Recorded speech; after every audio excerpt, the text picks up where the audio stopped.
दोस्तों नमस्कार। सरकार अगर झूठ बोले तो आप क्या कर सकते हैं? सरकार रैलियों में नहीं, पार्लियामेंट के भीतर झूठ बोले तो आप क्या कर सकते हैं? सरकार किसी राज्य में पहुंचकर वहां की चकाचौंध बतलाने लगे और उसके बाद मंच से जिन जिन वादों का जिक्र किया है उसे पूरा कर चुके हैं, इस बात को भी कहने लगे तो आप कर क्या सकते हैं? सरकार जिन नीतियों को बनाती है, जिन पैसों को एलोकेट करती है, जिन पैसों के जरिए किसी भी योजना को पूरी करने का ऐलान करती है, और इसके ठीक समानांतर इस देश के भीतर में जो गरीबी है, मुफलिसी है, लोगों की झोपड़ियों के भीतर जो भी अन्न अनाज है, जिंदगी जीने के जो रास्ते हैं, अगर वह दूभर हो चले हैं, लेकिन सरकार बाहर खड़े होकर कहती है जी नहीं, स्थिति नाजुक नहीं है बल्कि बहुत शानदार है, तो आप क्या कर सकते हैं? महंगाई नहीं है, देश के वित्त मंत्री ने इससे पहले पार्लियामेंट में कहा था। और आज पार्लियामेंट में वित्त मंत्री ने यह भी कहा, वह दौर अलग था जब पूरी इकोनॉमी ही आईसीयू में हुआ करती थी, अभी तो आप जिक्र डॉलर के मुकाबले रुपए का करते हैं।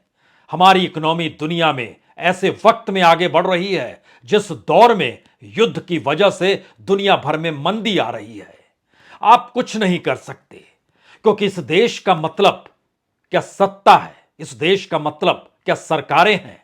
इस देश का मतलब जिनके हाथों में सत्ता है उन्हीं की जिंदगी है? या इस देश का मतलब वोट डालने वाले लोग भी हैं और इस देश का एक आम नागरिक भी है जो वोट डालता है? इस देश के हजारों हजार घरों के भीतर के मुफलिसी हालात को क्या सरकार परखने को तैयार है? वो उन झोपड़ियों के रसोई घर में झांकने को तैयार है जहां 5 किलो अनाज भी नहीं है? आप कहेंगे इन किन बातों का जिक्र आज आप करने लगे हैं? पार्लियामेंट की बात कुछ अलग होती है, और पार्लियामेंट तो लोकतंत्र का मंदिर है, तो फिर वहां पर कोई झूठ कहे या सच कहे, लोकतंत्र का मंदिर सब कुछ ढक लेता है। तो आज हम आपके सामने इसी सरकार के कुछ ऐसे फैक्ट्स को रखना चाहते हैं जो राज्य दर राज्य बतलाते हैं कि इस देश में दो राज्य ऐसे हैं, बिहार और झारखंड, जहां पर हर दूसरा व्यक्ति गरीब है। इस देश के भीतर में 16 ऐसे राज्य हैं जहां पर हर दूसरे व्यक्ति को अनाज पूरा नहीं मिल पाता है जितना न्यूट्रिशन उसे मिलना चाहिए। इस देश के भीतर में जो एक लकीर नीति आयोग खींचता है, जो एक लकीर यूएनडीपी खींचती है, यानी यूनाइटेड नेशन की तरफ से खींचा जाता है, जो एक लकीर आईएमएफ या वर्ल्ड बैंक खींचती है, जो एक लकीर G20 भी खींचती है, और जो एक लकीर पुराने दौर में सार्क देश भी खींचा करते थे, अगर सारी लकीरों को एक साथ मिला दीजिए और सोचना शुरू कीजिए, इस देश के भीतर क्या वाकई महंगाई नहीं है? इस देश के भीतर की इकोनॉमी क्या वाकई बढ़ी जा रही है? कहां से बात शुरू की जाए, किस रूप में की जाए? क्या गुजरात से की जाए, जहां आज पूरी बीजेपी मौजूद थी, पूरी ताकत मौजूद थी, पूरी सत्ता मौजूद थी, कई राज्यों के मुख्यमंत्री मौजूद थे, कैबिनेट मिनिस्टर मौजूद थे, जो ओबीसी मिनिस्टर कैबिनेट में है वह भी मौजूद थे, और खुद प्रधानमंत्री और गृह मंत्री तो मौजूद थे ही।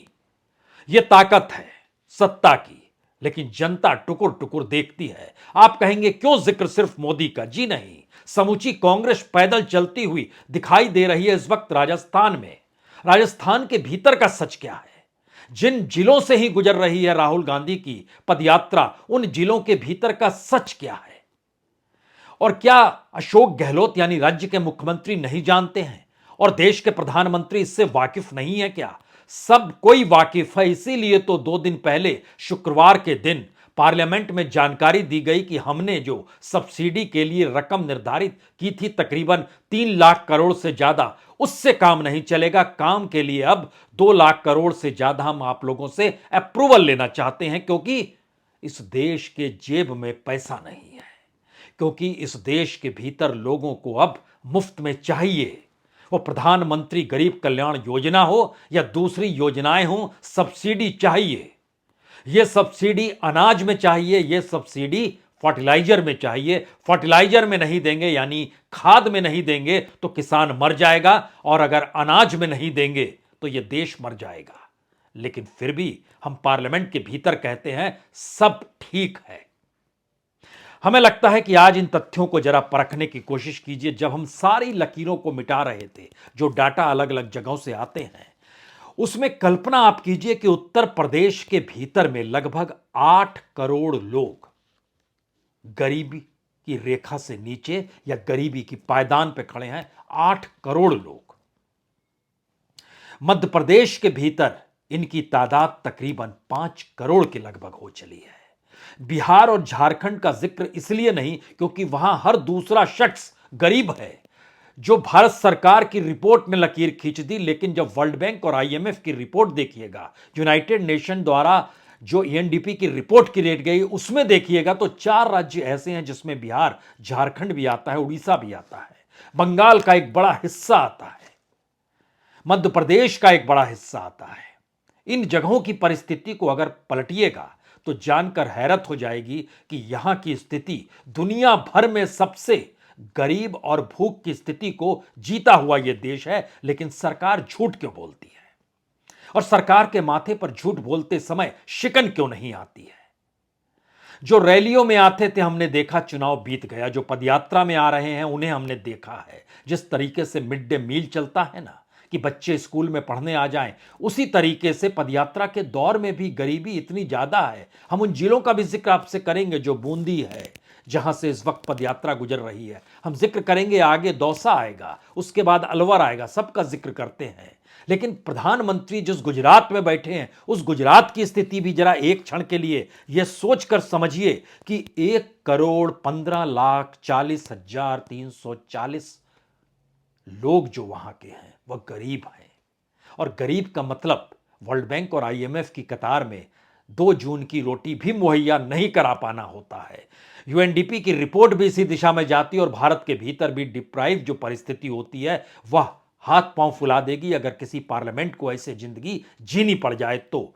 और यहां पर जब न्यूट्रिशन का सवाल आता है, खाने पीने को लेकर, तो गुजरात के भीतर ही 2,61,99,000 लोग ऐसे हैं जिनकी न्यूट्रिशन पूरी नहीं है।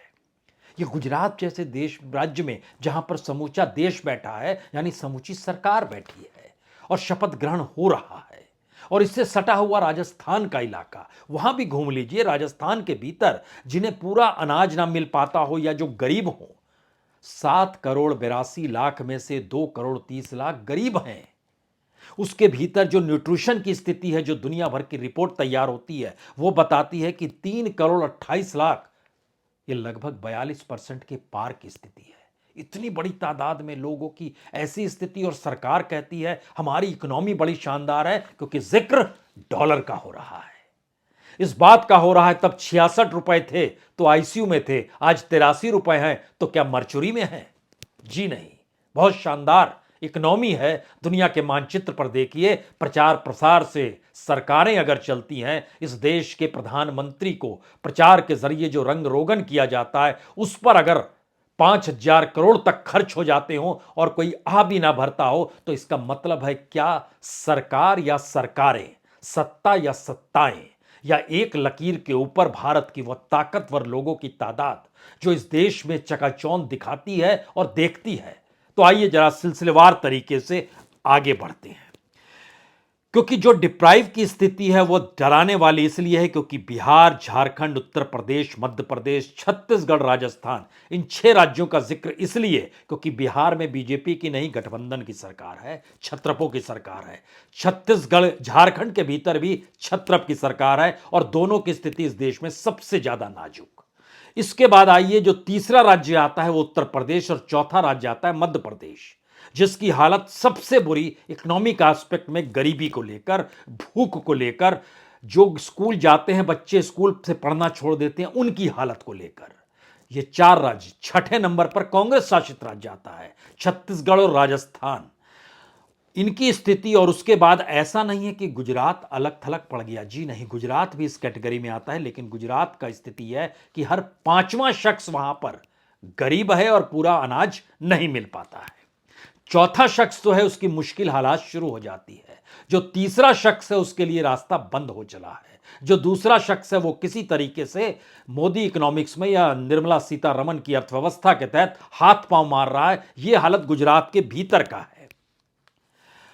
अब यहां पर दूसरा सवाल निकल कर आता है कि जब हम जिक्र इस बात का करते हैं कि सरकार समझती तो है, शायद इसीलिए शुक्रवार के दिन उसने कहा कि हम चाहते हैं कि सदन मुहर लगा दे 2,14,580 करोड़ जो हम खर्च करना चाह रहे हैं सब्सिडी पर, और यह सब्सिडी सिर्फ दो क्षेत्रों में, एक अनाज, दूसरा खाद। किस तरीके से सब्सिडी बढ़ती चली गई, किस तरीके से सब्सिडी घटती चली गई, दोनों खेल मोदी सरकार ने अपने अनुकूल किया और पार्लियामेंट के भीतर झूठ बोला। महंगाई को लेकर और दाना पानी को लेकर, जी नहीं, इसके बाद भी कई परिस्थितियों को लेकर, क्योंकि एक एक करके जब आप चीजों को परखना शुरू करेंगे तो आपके जहन में कुछ सवाल और आने होंगे। ये सवाल बतलाते हैं कि भारत में जो सरकार को कमाई चाहिए वह भी बिगड़ी इकोनॉमी ने सरकार की कमाई को रोक दिया। अब सरकार कहां से कमाई करे? तो जो पेट्रोलियम पदार्थ है जिस पे जो सब्सिडी दी जाती थी वो सब्सिडी कट करनी शुरू हुई। आप कहेंगे कितनी कट कर ली? 2014-15 में जब पहले साल था मोदी सत्ता का, उस वक्त सब्सिडी मिलती थी 60,268 करोड़ रुपए पेट्रोलियम पदार्थों पर जनता को सब्सिडी मिलती थी, जिसके दायरे में किसान भी आता था जो ट्यूबवेल लगाता था और डीजल के जरिए मोटर चलाकर पानी खींचता था। होते होते 60,000 से कितना कम हो सकता है सब्सिडी? सब्सिडी कम होते होते 2021 में यह 3,421 करोड़ पर आ गई, यानी 60,000 से घटकर 3,000 करोड़ पर आ गई। पेट्रोलियम सरकार को कमाई करनी है और सरकार जो कमाई करने की शुरुआत करती है वह 4 लाख करोड़ के पार चली जाती है, जो उसकी कमाई सिर्फ पेट्रोलियम पदार्थों से होती है। सरकार झूठ बोलती है? जी नहीं, सरकार तो बहुत सच बोलती है, क्योंकि हमने जब परखना शुरू किया अनाज को लेकर हम जो रेवड़ियों का जिक्र करते हैं, इकोनॉमी को बेहतर बनाने का जिक्र करते हैं, उसका सच क्या है? इस देश को आत्मनिर्भर होना चाहिए, कमाई बढ़नी चाहिए। कमाई की फहरिस्त में जब निकालने शुरू किए तो 12 करोड़ जो प्रवासी मजदूर थे जो अलग अलग राज्यों में, उसमें सरकार का एक डाटा हमको दिखाई दिया जिसका जिक्र पार्लियामेंट में किया गया और बताया गया कि जो 12 करोड़ लौटे थे उसमें से दोबारा जो लौटकर गांव से शहर की तरफ गए उनकी तादाद सिर्फ 2,90,00,000 है, यानी तकरीबन 3 करोड़ मान लीजिए। 12 में से 3 करोड़, यानी 25% ही लौटे। 75% क्या कर रहे हैं ये तो दूर की बात है। जो 25% लौटे 2,90,00,000, उसमें जिनको काम मिल रहा है, जो अलग अलग क्षेत्रों से जुड़े हुए थे, उनको काम मिलने की स्थिति में वह लगभग 75,000 से ज्यादा काम दे पाने की स्थिति में, 75 लाख से ज्यादा काम दे पाने की स्थिति में उन मजदूरों को भी अलग अलग राज्य नहीं है, क्योंकि हर राज्य से मजदूर कहीं गया और हर राज्य अपने राज्य में मजदूर लौटा। वहां की परिस्थिति ने जिन बातों का जिक्र करना शुरू किया, वहां की मनरेगा का सवाल था, मजदूरों का सवाल था, जो कंस्ट्रक्शन से जुड़े थे, जो मैन्युफैक्चरिंग सेक्टर से जुड़े थे। लेकिन सरकार की इकोनॉमी जब डगमगाने लगी, मैन्युफैक्चरिंग सेक्टर का डेवलपमेंट जो रेट था वो माइनस में चला गया। कंस्ट्रक्शन के भीतर मजदूरों की जरूरत नहीं थी। एक झटके में सीमेंट, सरिया सबका महंगा होना और इन सब के भीतर सरकार की 168 परियोजनाओं का ठंडे बस्ते में चले जाना। पैसा नहीं है। जब सरकार के पास पैसा नहीं होगा योजनाओं को पूरी करने का, तो सोचिए घर के भीतर, किसी भी परिवार के भीतर अपनी रसोई को पूरा कर पाने की स्थिति में वो परिवार कैसी जद्दोजहद कर रहा होगा। इसका आंकड़ा हम गुजरात और राजस्थान का खास तौर से जिक्र करेंगे, आपसे जिले दर जिले जिक्र करेंगे। लेकिन उससे पहले जो सरकार ने मांगे तकरीबन 2,14,580 करोड़, पहले से बजट में तय किया था कि हम सब्सिडी देंगे 3,17,865 करोड़ की। शुक्रवार को 2,14,580 करोड़ और मांगे गए। दोनों मिला दीजिएगा तो 5,32,446 करोड़ रुपए सब्सिडी में। इस सब्सिडी के दायरे में अगर हम सिर्फ अप्रैल से अक्टूबर तक का जिक्र करें और वह भी खाने पीने को लेकर जिक्र करें, बजट में जिक्र पूरे साल का किया गया था 2,06,000 करोड़ और इस 5-6 महीने में खर्च हो गया 1,35,000 करोड़। यानी इतना तो खर्च हो गया और अभी भी 6 महीने का डाटा आना बाकी है, तो यह लगभग दुगना हो जाएगा। और दुगने का मतलब क्या होगा? जो डाटा दिया गया था उससे 1 लाख करोड़ और आगे बढ़ जाएगा। देश वही है, पैसा वही है, पैसा निकालने के साधन वही हैं, तो ऐसे में पैसा निकालने के साधन भी अगर नेगेटिव ग्रोथ में जा रहे हों तो जनता के ऊपर ही दबाव डाला जाएगा। वो टैक्स की शक्ल में हो सकता है, वह आपको जीएसटी की शक्ल में हो सकता है। और शायद इसीलिए अब और टैक्स चाहिए, तो जीएसटी की वसूली के लिए देश भर के जितने जीएसटी कलेक्टर्स हैं सबको कहा गया है आप कलेक्शन को बढ़ाइए। दिल्ली से सटा हुआ इलाका है उत्तर प्रदेश का, गुजरात और ये गाजियाबाद और नोएडा, यहां पर लोगों ने दुकानें बंद कर दी अपनी कि हम जीएसटी नहीं दे सकते हैं। और जीएसटी कलेक्टर घूम रहे हैं, वह खोमचे वाले तक पहुंच गए, तुम भी तो कमाते हो, जीएसटी क्यों नहीं देते हो, जीएसटी बुक करो, नंबर लिखाओ और इसके बाद से देना, नहीं तो तुम खोमचा नहीं लगा पाओगे। ऐसी स्थिति आ गई इस देश के भीतर में, जहां पर सरकार वसूली करने निकल रही है और उस जनता को समझ नहीं आ रहा है कि अब जिए तो कैसे जिए, तो वो बच रही है, बचा रही है खुद को, और इसमें भी वसूली हो रही है कि चलो तुमको हम छोड़ देते हैं लेकिन इतना दे दो। क्या ऐसी स्थिति में यह देश आ गई? पार्लियामेंट की आंखों पर पट्टी बंधी हुई है और इस देश की सत्ता की आंखों ने बंद कर रखी अपनी आंखें, और वो देखने की स्थिति में नहीं है क्या? तो झूठ क्यों बोलती है सरकार, और इस बात का जिक्र क्यों करने से कतराती है कि इस देश की इकोनॉमिक बंटाधार ने इस देश के एमएसएमई को खत्म कर दिया। एमएसएमई के मातहत जो लोग काम कर रहे थे उनमें तकरीबन 2 करोड़ 30 लाख लोगों की कमी आ गई। जो छोटी इंडस्ट्री थी एमएसएमई के बाद की, जो उसके दायरे से बड़ी निकलती है, उसमें लगभग 70% इंडस्ट्री खोखली हो चली है। जो बड़ी इंडस्ट्री थी उसमें से लगभग 12% पहुंच गई अपने आप को दिवालिया घोषित करने के लिए। झूठ क्यों बोलती है सरकार? सारे डाटा तो सरकार के पास है। कॉमर्स मिनिस्ट्री का डाटा उठाइए, वित्त मंत्रालय अपने तौर पे काम करना शुरू करे, और जो जीएसटी कलेक्शन है वह भी अपने तौर पर देखना करे कि अब वो किधर से वसूली किस रूप में करे। यह एक नाजुक स्थिति है क्या? यह सरकार इस तरफ से आंखें बंद करके यह बताने की कोशिश कर रही है कि तब ऐसा था अब ऐसा नहीं है, लेकिन तब भी लोग थे अब भी लोग हैं। लोग भी तो कुछ महसूस कर रहे होंगे। जब हम इन बातों का जिक्र कर रहे हैं तो एक चीज और नजर आई कि इस दौर में जो खरीफ फसल होती है, जिसमें धान, मक्का, ज्वार, बाजरा, मूंग, उड़द, जो कपास, जूट, मूंगफली होती है, उसकी जो अचानक जो मौसम बिगड़ा, कहीं पानी नहीं पड़ा, कहीं पानी पड़ गया, उन सारी परिस्थितियों से होते होते ही आया कि जो धान की भी खेती है उसमें भी 20 लाख हेक्टेयर की बुआई इस बार कम हुई है।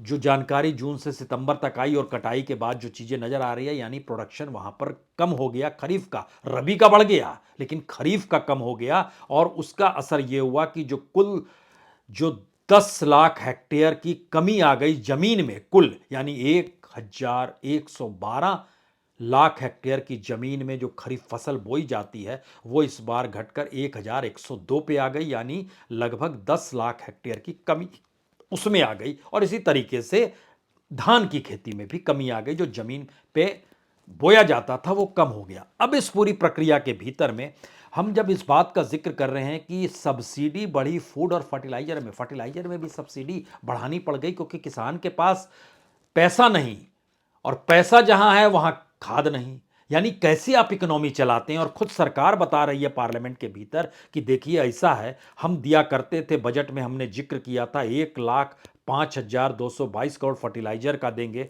लेकिन ये तो अप्रैल से अक्टूबर के बीच ही सब्सिडी 1,02,721 करोड़ रुपए खर्च हो गए। यानी जो बजट में पूरे साल का बजट था फर्टिलाइजर की सब्सिडी, वह 6 महीने में स्वाहा हो गई। तो आने वाले वक्त में और पैसा चाहिए, देश तो चलाना है, गवर्नेंस को तो बताना है कि हम किस रूप में मौजूद हैं। जब ये बताते बताते निकले तो आखिर में आपके जहन में दो जिलों का, राज्यों का नाम इसलिए जरूरी है क्योंकि एक जगह पूरी कांग्रेस चल रही है, यह राजस्थान है। एक जगह पूरी बीजेपी और सत्ता मौजूद थी, यह गुजरात है। डांग के इलाके में, डांग की जनसंख्या के मुताबिक वहां 57% लोग गरीब हैं। 57% का मतलब होता है 1.25 लाख लोग वहां की जनसंख्या के लिहाज से। देहात के इलाके में 55% से ज्यादा लोग गरीब हैं और उनकी तादाद तकरीबन 12 लाख है। पंचमहल के इलाके में लगभग ये 42% गरीब है, यानी तकरीबन 12 लाख यहां पर भी हो गए। नर्मदा के इलाके में 37% के लगभग गरीब, यानी लगभग 3 लाख लोग। और बनासकांठा, 5 जिलों का जो टॉप मोस्ट में हम उसका जिक्र आपसे कर रहे हैं, बनासकांठा के 10 लाख लोग गरीब। जब हम इन बातों का जिक्र कर रहे हैं तो क्या उस दिशा में गुजरात के भीतर का सच जब ये कोई बताता है कि 1,15,00,000 लोग गरीब हैं और 2,61,00,000 लोग 2 जून की रोटी के लिए भी परेशान है, इतनी बड़ी तादाद में गुजरात के भीतर का सच है जिस पर बार बार तिरपाल लगा दिया जाता है। तो हम खुद बूंदी के इलाके में गए, जहां पर से राहुल की पदयात्रा गुजर रही है। और उस बूंदी के इलाके में भी हमने देखा, बाबई का इलाका, गरीबी वहां पर भी थी। तो जहां से पदयात्रा निकलेगी, सड़कों के किनारे अशोक गहलोत जो मुख्यमंत्री है, उन्होंने भी त्रिपाल लगवा दिया है कि गरीबी और मुफलिसी की तरफ ना देखें। तो क्या इस देश में प्रधानमंत्री मोदी हो या राहुल गांधी हो, ये कोई राजा है क्या कि इनकी नजर ना पड़ जाए गरीबी मुफलिसी पर? और मुख्यमंत्री छुपा रहा है और राज्य का पूरा ढांचा लगा हुआ है कि किस तरीके से शो किया जाए कि शपथ ग्रहण हो रहा है। और हर कोई चार्टर्ड से आ रहा है, कोई विमान से आ रहा है, उसके लिए गाड़ियां हैं प्रोटोकॉल के तहत लंबी लंबी कतारों में, लेकिन वहां के लोगों की स्थिति क्या है? तो और यहां पार्लियामेंट में आके झूठ बोला जाएगा। इस देश की इकोनॉमी शानदार है, जो मरचुरी नहीं जाएगी, घर ठीक होके जाएगी। और आपके समय में आईसीयू में थी, इसी झगड़े में फंसे रहे। तो आपको इसके समानांतर राजस्थान की स्थिति बताते हैं। बाड़मेर में लगभग 56%, जैसलमेर में लगभग 53%, प्रतापगढ़ में 52%, बांसवाड़ा में लगभग 50%, उदयपुर में लगभग 47%। ये गरीबी है वहां की, जो नीति आयोग ही बता रहा है। और जहां से अभी पदयात्रा गुजर रही है ना, बूंदी, वहां हर तीसरा शख्स, दौसा इसके बाद जाएगी, वहां पर लगभग 27.5%, उसके बाद अलवर से गुजरेगी, वहां लगभग 29%। यानी बूंदी में 12 लाख की जनसंख्या में लगभग 4 लाख गरीब हैं। दौसा में 17 लाख की जनसंख्या में 5.5 लाख गरीब हैं। अलवर में लगभग 37 लाख की जनसंख्या में 12 लाख गरीब हैं। और उसके ऊपर तो पूछिए नहीं, वो लाखों की तादाद में हर जिले के भीतर है। लेकिन कोई सवाल उठता क्यों नहीं है? और पार्लियामेंट में बेहिचक सरकार अगर कहती है सब ठीक है, महंगाई बिल्कुल नहीं है, हमारी इकोनॉमी आगे बढ़ रही है, उसी दिशा में देखिए, तब ये सवाल उठता है कि अब वाकई संसद की कोई सरोकार लोगों से नहीं हो पा रहे हैं। और डाटा और आंकड़े सिर्फ इसलिए बताए जाते हैं कि दरअसल हम इसकी एवज में जो 5 किलो अनाज देते हैं, क्या वही सच है? तो आखिरी बात भी सुन लीजिए, यह डरावने वाली बात है। जहां से राजस्थान में पदयात्रा गुजर रही है, वहां पर जो लोग शामिल होते हैं उनको भोजन की व्यवस्था भी कराई जाती है। लेकिन उन गांव वालों से पूछिए आप यहां क्यों आते हैं, तो कहे भोजन करने आते हैं। और भोजन करके चले जाते हैं, लेकिन वो चाहते हैं कि साथ में कोई प्लास्टिक या कोई अखबार का कागज लेकर आए, उसमें लपेट ले कुछ भोजन, घर ले पाए, तो दरबान खड़ा रहता है। तो हमने पूछा उनसे कि क्यों यहां पर आए, भोजन के लिए आए, यहां से भोजन क्यों नहीं ले जा पा रहे हैं? तो इजाजत नहीं है। तो कुछ लोग अगले अगले गांव की दिशा में चले जाते हैं, जहां पर अगले दिन इस तरीके से शामियाना लगेगा और वहां पर अनाज मिटेगा, भोजन मिल जाएगा, तो भोजन वहां कर लेंगे। क्यों? क्योंकि गांव गांव में काम ही नहीं है। सिर्फ शहर के भीतर की परिस्थिति नहीं, गांव के गांव में काम नहीं और किसी के पास कोई काम नहीं है। और शायद इसीलिए जब पदयात्रियों से बात करते हैं तो लगता है कि जिंदगी में उनके पास भी अपने लिए कोई ऐसा काम नहीं था जिस काम को छोड़कर इस देश कोई स्थिति में आकर खड़े हो गए। यानी इस देश के भीतर के संकट से दो दो हाथ करने की जगह हर किसी ने क्या आंखों पे पट्टी बांध ली और ये कहना शुरू कर दिया कि देखेंगे, ये परेशानी है, ये मुश्किल है, कहेंगे जरूर लेकिन इससे दो दो हाथ नहीं करेंगे। तो समूची राजनीति भोथरी हो गई है क्या, जो राजनीतिक तौर पर सवाल नहीं उठाती है?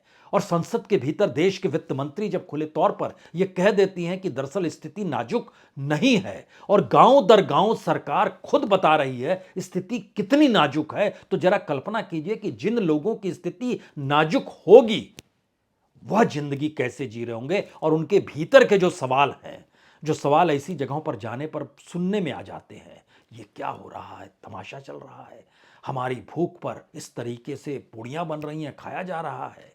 वो चाहे चुनावी रैली हो, चाहे शपथ ग्रहण समारोह हो, चाहे पदयात्रा का दौर हो, ये इन तमाम परिस्थितियों के भीतर इस देश को लेकर कोई विजन किसी के पास है या नहीं है, या इस देश को यकीनी तौर पर एक नई सोच के साथ एक नई राजनीति की जरूरत है। क्योंकि इस देश को बर्बाद तो आंदोलनों ने भी किया है। अन्ना आंदोलन के बाद निकली हुई सियासत ने जो रेवड़ियों का जिक्र किया, तो उसने अपनी तुलना कॉरपोरेट से शुरू कर दी कि आप कॉरपोरेट को बांटते हैं, हम जनता को बांट रहे हैं, कोई किसी को खड़ा नहीं कर रहा है और हम बांटते हैं। यह शब्द पहली बार सुनाई दिया। राजस्थान के एक शख्स ने कहा, इनका पैसा है क्या जो ये बांटते हैं? ये तो हमारा ही पैसा है ना, जो ये हमें दे रहे हैं, कॉरपोरेट को नहीं दे रहे हैं। वो कॉरपोरेट को दे रहा है, हमें नहीं दे रहा, या हमको भी कुछ दे रहा है। ये पैसा तो देश का है। टैक्स पेयर का पैसा इस देश के संपत्ति है, वो खनिज संपदा के बेचकर जो ये लोग कमाते उठाते हैं, दुनिया भर की कंपनियों को देश में बुलाते हैं, उनसे भी तो पैसा लेते हैं। ये शेयर बाजार क्या है?